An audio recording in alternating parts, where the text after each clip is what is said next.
2-level victory as well on the WTA. Just talk us through your thoughts on the match.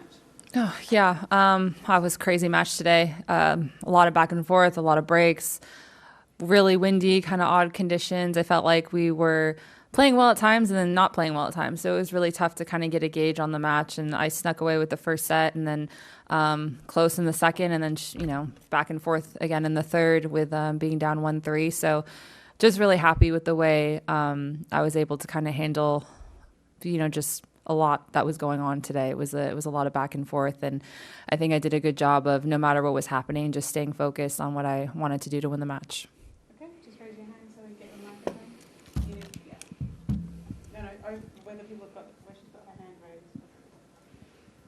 raised. I know you struggled a little bit in that quarterfinal match against Amanda, but then you played through a great 3-hour match today. So my question is, how are you feeling physically after that?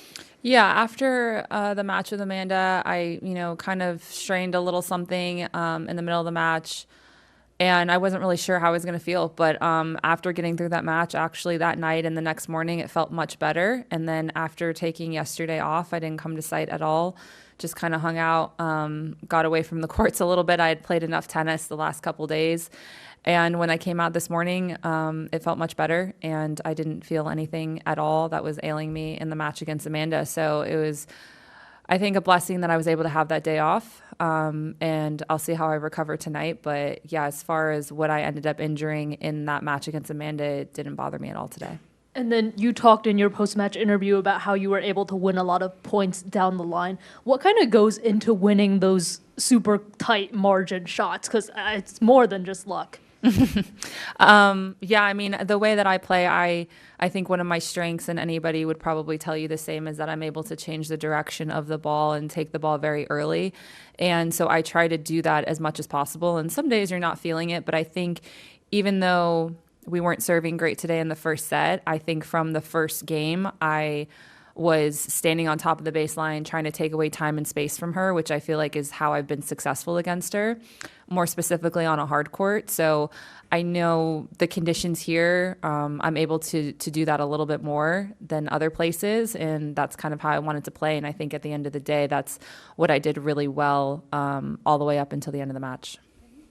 The trophy here is designed and made by a Cincinnati company called Rookwood Pottery. You have the runner-up version already. Yes, I do. What would it mean to win the champion trophy, and what do you think of the trophy overall? Yeah, it's a beautiful trophy. I have it at my house. Would love to, of course, get the championship trophy, not the runner-up.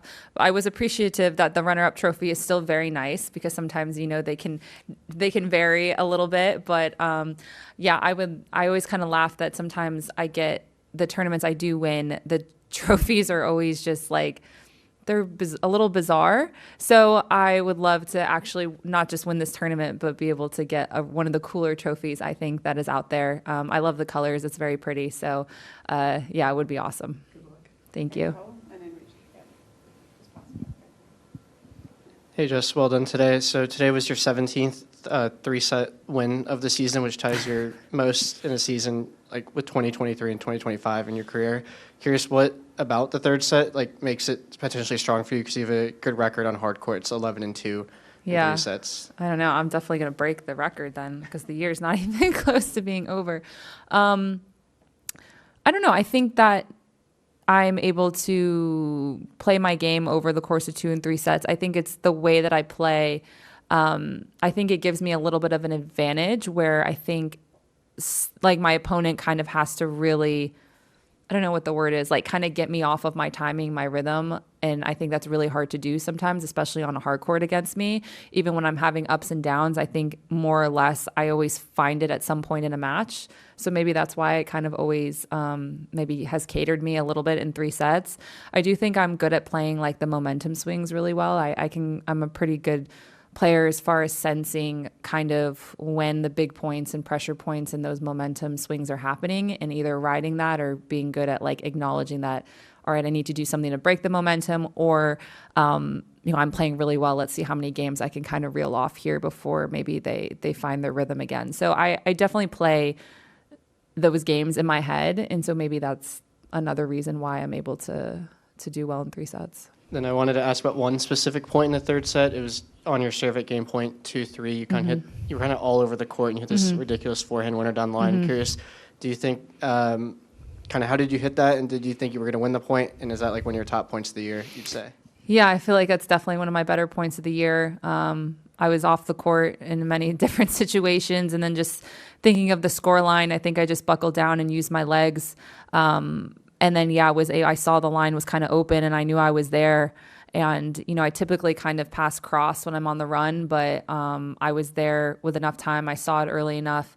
I knew that if I just made it, I was going to win the point. So, I just kind of stuck to my guns in that moment and then was able to hit a winner. And it was one of those where, like, as soon as I hit it, I kind of knew it was going to be a winner. So it was a really fun point just to win a huge game, because that got me back to 3-all from being down from 1-3. And then I kind of had the crowd and the momentum on my side. You talked about some of the technical things in your game the other day, the hand-eye, the improvements you've made, but I imagine something you're just as proud of is your consistency over the last couple of years, and I wondered if you'd just talk about that. Yeah, I mean, everyone talks about it. I think everyone's always kind of, very complimentary of my consistency. And even though I know I haven't won a slam yet or whatever it is, I'm not winning every single 1,000, I do think that my ability to win a lot is also a really hard thing to do. And to be that consistent is also really hard. And I think I've said it before, but I think a reporter, I forget who, said something to me. It was like, oh, actually, I think what you do is way more impressive than getting hot for 2 weeks and winning a slam. Even though that's amazing, they're like, that can happen to anybody, but it takes a certain special someone to really be able to perform day in and day out and carry that pressure with them throughout the year. And I thought that was such a different perspective that I hadn't really thought of before or heard of. So when I'm looking at my consistency, I take it as a compliment, and just the fact that I think my temperament is just, my personality has kind of aided me into be not too high and not too low. And so I try to use that to my advantage as much as I can.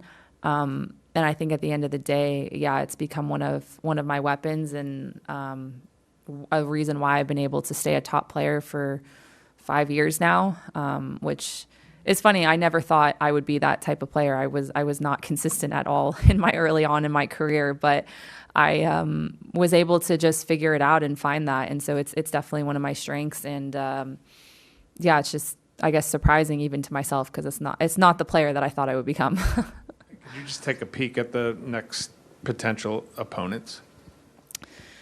Yeah, I mean, Sarah obviously having an incredible week. I mean, I know she won Abu Dhabi. I remember when she kind of busted out on the scene there. I've watched her play here quite a bit, and she's just super tricky, like lefty, moves unbelievable, kind of awkward, points sometimes, like slices, and she's aggressive, then she's back, 10 feet off the baseline. And a lot of girls don't play like that. So I can see how she's been very successful. I don't know what they're doing in Czechia, but another good Czech player, not surprising. They're everywhere. And, Coco, we know how Coco has been playing. I watched her play last night. She's played really well. I thought, like, super solid. Her serve looks good. She's being aggressive when she needs to. She's being defensive when she needs to. And I feel like she's just been playing very straightforward, solid, hard court tennis. And, I know she's done well on clay, but to me, I mean, she's also an amazing hard court player, and I lost a really tough match to her on grass at Wimbledon. So she's been having a good year, and so we'll see kind of how that matchup goes. I would think it maybe caters to Coco, obviously, because Sarah's, doesn't have as much experience, but you never know what's going to happen. So I will watch tonight and, get ready for who I play next. Last one, Dave. To piggyback off of that a little bit, if Coco manages to win tonight, it will set up the first All-American women's final at Cincinnati since 1970. Oh, wow. Just wanted to get your thoughts on that, and also the kind of resurgence we've seen in American tennis through the North American hardcourt swing. Yeah, it's been awesome to see, especially on the men's side. I think specifically here, well, I guess the men also in Montreal, but here there's been some really great men's matches. And then the women, I think we had like 4 or 5 in the quarterfinals. I forget. 4? Which has been awesome. So, I'm always rooting for American tennis. We all get along so well. I think it would be awesome if it was Coco and I in a final. We've played in finals before, and I think, you know, win or lose to me, like looking back on my career, I think like to play someone that I get along with and that I have a lot of respect for, as in Coco, would be really cool and memorable, whether I win or lose, and hopefully I win. But I think those moments are really special, and I always think being able to do that with her is really cool. So I would love to be able to play her, and I didn't realize it was so long since we've had a double American final, but that's really cool. So I hope it happens and the crowd can just go out there and have fun and enjoy the match. All right, thank you very much, everyone. Thanks.